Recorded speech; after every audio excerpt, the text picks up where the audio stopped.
Good morning and नमस्कार दोस्तों, स्वागत है आप सभी का आपके अपने YouTube channel GK search engine पर। आज है 9 अक्टूबर और 9 अक्टूबर से रिलेटेड राजस्थान करंट अफेयर्स के जितने भी इम्पोर्टेंट क्वेश्चन हैं उन सभी को हम इस वीडियो में डिस्कस करने वाले हैं। तो पूरा वीडियो बहुत ध्यान से देखना और वीडियो के एंड में मैं आपसे एक क्वेश्चन पूछूंगा जिसका आंसर आपको कमेंट बॉक्स में देना है। कल के वीडियो में मैंने आपसे एक क्वेश्चन पूछा था जो था हाल ही में मुख्यमंत्री अशोक गहलोत ने 6 अक्टूबर को राजस्थान में कौन सा नया जिला बनाए जाने की घोषणा की है। हाल ही में सीएम अशोक गहलोत द्वारा मालपुरा, सुजानगढ़ और कुचामन को नया जिला बनाए जाने की घोषणा की थी, यानी कि डी ऑप्शन इसका बिल्कुल सही था। उपरोक्त सभी जिन दोस्तों ने डी ऑप्शन कमेंट बॉक्स में सही जवाब दिया था उनको हार्दिक शुभकामनाएं। जी हाँ, 6 अक्टूबर को गौ सेवा सम्मेलन के दौरान राजस्थान में 3 और नए जिले बनाए जाने की घोषणा सीएम अशोक गहलोत ने की थी, जिसमें मालपुरा, सुजानगढ़ और कुचामन को नया जिला बनाया जाएगा। 3 नए जिले बनने के बाद में राजस्थान में जिलों की संख्या 53 हो जाएगी। आपको बता दें कि इसी साल 19 नए जिले बने हैं। 7 अगस्त को नए जिलों का स्थापना कार्यक्रम आयोजित हुआ था जिसमें 50 जिलों का गठन है वो राजस्थान में किया गया था। वहीं अगर बात की जाए जो 3 नए जिले बने हैं जिसमें चूरू से सुजानगढ़ और टोंक से मालपुरा को अलग करके जिला बनाया जाएगा, और डीडवाना कुचामन जो नया जिला बना था जो पहले नागौर में था, अब डीडवाना और कुचामन को अलग अलग जिला बनाया जाएगा। तो चलिए स्टार्ट करते हैं आज के करंट अफेयर्स। पहला क्वेश्चन है, राजस्थान में साइबर क्राइम की चुनौतियों पर लगाम लगाने हेतु राजस्थान पुलिस द्वारा जो हैकाथॉन का आयोजन है वो कहाँ करवाया जाएगा। जी हाँ, राजस्थान में साइबर क्राइम को रोकथाम के लिए राजस्थान पुलिस है वो हैकाथॉन का आयोजन है वो जयपुर में करेगी, यानी कि ए ऑप्शन इसका बिल्कुल सही है। आइए जानते हैं इम्पोर्टेंट फैक्ट्स। तो प्रदेश में साइबर क्राइम की चुनौतियों पर लगाम लगाने के लिए जयपुर में राजस्थान पुलिस द्वारा हैकाथॉन करवाया जाएगा। सीएम अशोक गहलोत ने इस हैकाथॉन के लिए 1.98 करोड़ रुपए की वित्तीय स्वीकृति प्रदान की है। इसमें देश भर के शैक्षणिक संस्थानों के विद्यार्थी, स्टार्टअप्स और प्रोफेशनल तथा अन्य टेक्नोलॉजी का उपयोग करते हुए साइबर सुरक्षा के लिए मजबूत, सुरक्षित और प्रभावी तकनीक समाधान ढूंढने के लिए इसमें हिस्सा लेंगे। इस कार्यक्रम में देश भर से 200 से अधिक टीमें हैं वो शामिल होगी। नेक्स्ट क्वेश्चन है, मुख्यमंत्री अशोक गहलोत ने डूंगरपुर में स्थित बेणेश्वर धाम के समग्र विकास के लिए कितने करोड़ रुपए की वित्तीय स्वीकृति प्रदान की है। तो सीएम अशोक गहलोत द्वारा डूंगरपुर में स्थित बेणेश्वर धाम के समग्र विकास के लिए 100 करोड़ रुपए का बजट निर्धारित किया गया है, यानी कि बी ऑप्शन इस क्वेश्चन का बिल्कुल सही है। आइए जानते हैं इम्पोर्टेंट फैक्ट्स। तो राजस्थान सरकार के द्वारा धार्मिक पर्यटन को बढ़ावा देने के लिए प्रदेश के विभिन्न धार्मिक स्थलों पर सुविधाओं का निरंतर विस्तार किया जा रहा है। इसी क्रम में सीएम अशोक गहलोत ने डूंगरपुर में स्थित बेणेश्वर धाम के समग्र विकास हेतु 100 करोड़ रुपए की वित्तीय स्वीकृति प्रदान की है। इस प्रस्ताव के अनुसार बेणेश्वर धाम में पर्यटन विकास कोष के माध्यम से 3 चरणों में अलग अलग विकास कार्य करवाए जाएंगे। नेक्स्ट है, हाल ही में किस राज्य सरकार के द्वारा सभी वर्गों के सर्वांगीण विकास के लिए जाति आधारित सर्वेक्षण करवाया जाएगा। जी हाँ, बिहार की तर्ज पर अब राजस्थान में भी जाति आधारित सर्वेक्षण करवाया जाएगा। सी ऑप्शन इसका बिल्कुल सही है। आइए जानते हैं इम्पोर्टेंट फैक्ट्स। तो राजस्थान में भी सभी वर्गों के सर्वांगीण विकास के लिए राजस्थान सरकार अपने संसाधनों से जाति आधारित सर्वेक्षण करवाएगी। इस सर्वेक्षण में राज्य के समस्त नागरिकों के सामाजिक, आर्थिक और शैक्षणिक स्तर के संबंध में जानकारी और आंकड़े एकत्रित किए जाएंगे। सरकार के द्वारा इनका विशेष अध्ययन करवाकर इन वर्गों के पिछड़ेपन की स्थिति में सुधार लाने के लिए विशेष कल्याणकारी उपाय और योजनाएं लागू की जाएगी। इससे सभी वर्गों में जीवन स्तर में सुधार आएगा। राज्य मंत्रिमंडल के निर्णय की अनुपालना में सामाजिक न्याय एवं अधिकारिता विभाग के द्वारा इसके संबंध में आदेश जारी किया गया है। इसके अलावा ध्यान रखना, आयोजना विभाग को जिसमें नोडल अधिकारी बनाया गया है आयोजना विभाग को, इसके लिए सूचना प्रौद्योगिकी और संचार विभाग के द्वारा अलग से विशेष सॉफ्टवेयर और मोबाइल एप्लीकेशन भी तैयार किया जाएगा। नेक्स्ट है, मुख्यमंत्री अशोक गहलोत ने प्रदेश के विभिन्न क्षेत्रों में कितने वृहद जलापूर्ति परियोजनाओं के लिए 21,613 करोड़ रुपए के वित्तीय प्रस्तावों को स्वीकृति प्रदान की है। सीएम अशोक गहलोत द्वारा 7 वृहद जलापूर्ति परियोजनाओं के लिए 21,613 करोड़ रुपए के वित्तीय प्रस्ताव को स्वीकृत किया है। ए ऑप्शन इसका बिल्कुल सही है। आइए जानते हैं इम्पोर्टेंट फैक्ट्स।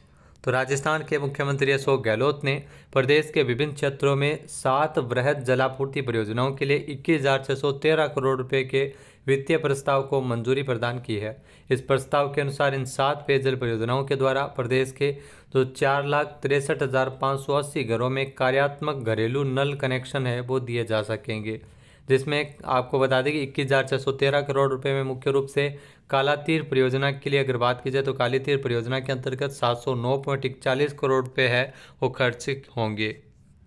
नेक्स्ट है, राजस्थान के मेधावी विद्यार्थियों के लिए राजस्थान टैलेंट सर्च एग्जाम के तहत चयनित कितने विद्यार्थियों को प्रतिमाह छात्रवृत्ति दी जाएगी।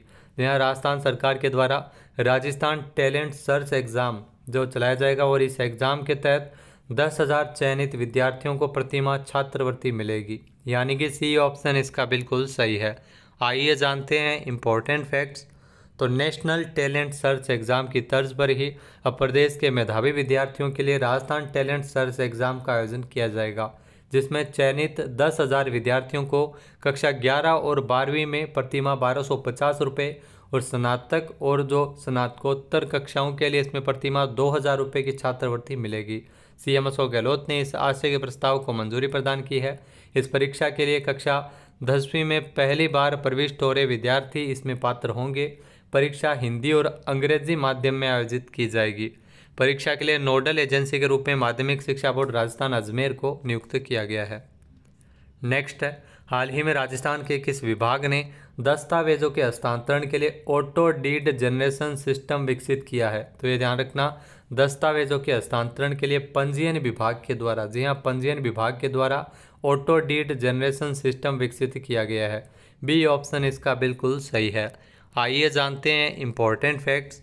तो राजस्थान सरकार के द्वारा प्रदेशवासियों को बड़ी राहत देते हुए अब एक क्लिक पर ही पंजीयन डीड स्वतः प्राप्त जो तैयार होने की सुविधा उपलब्ध करवाई जाएगी।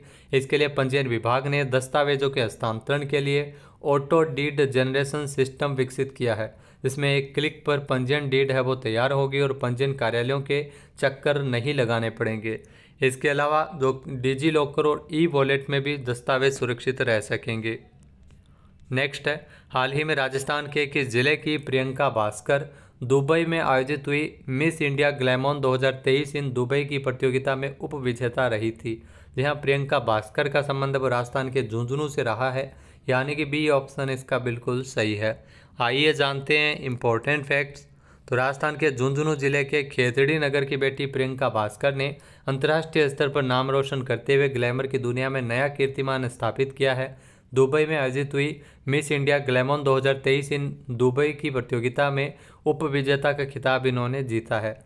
प्रियंका ने बताया कि दुबई में आयोजित मिस इंडिया ग्लैमोन इन दुबई की प्रतियोगिता में 50 प्रतिभागियों ने हिस्सा लिया था, जिसमें ये उप विजेता के तौर पर जीती है। नेक्स्ट है, राजस्थान के किस साहित्यकार को केरल साहित्य अकादमी पुरस्कार से नवाजा गया था। जी हाँ, राजस्थान के साहित्यकार डॉक्टर रति सक्सेना, जिनको केरल साहित्य अकादमी पुरस्कार से सम्मानित किया गया था। बी ऑप्शन इसका बिल्कुल सही है। आइए जानते हैं इम्पोर्टेंट फैक्ट्स। तो डॉक्टर रति सक्सेना, जिनको केरल साहित्य अकादमी पुरस्कार मिला है। केरल साहित्य अकादमी की ओर से समग्र संभावना पुरस्कारों के लिए 6 साहित्यकारों के नामों की घोषणा की गई थी, जिसमें जयपुर से है डॉक्टर रति सक्सेना। इनको भी मलयालम से हिंदी में अनुवाद के लिए पुरस्कार दिया गया है। ये 5 मलयालम पुस्तकों का अनुवाद अब कर चुकी है। फिलहाल ये केरल के तिरुवनंतपुरम में सेवारत है। यहाँ डॉक्टर रति सक्सेना को इस साल राजस्थान साहित्य अकादमी की ओर से मीरा पुरस्कार से भी नवाजा गया था। नेक्स्ट है, हाल ही में किस राज्य सरकार के द्वारा सरकारी नौकरियों में महिलाओं को 35% आरक्षण दिया जाएगा। जहाँ मध्य प्रदेश सरकार के द्वारा सरकारी नौकरियों में महिलाओं को 35% आरक्षण दिए जाने की घोषणा की गई है। बी ऑप्शन यहाँ पर बिल्कुल सही है। आइए जानते हैं इम्पोर्टेंट फैक्ट्स। तो मध्य प्रदेश में जो सरकारी नौकरियों में महिलाओं को 35% आरक्षण मिलेगा।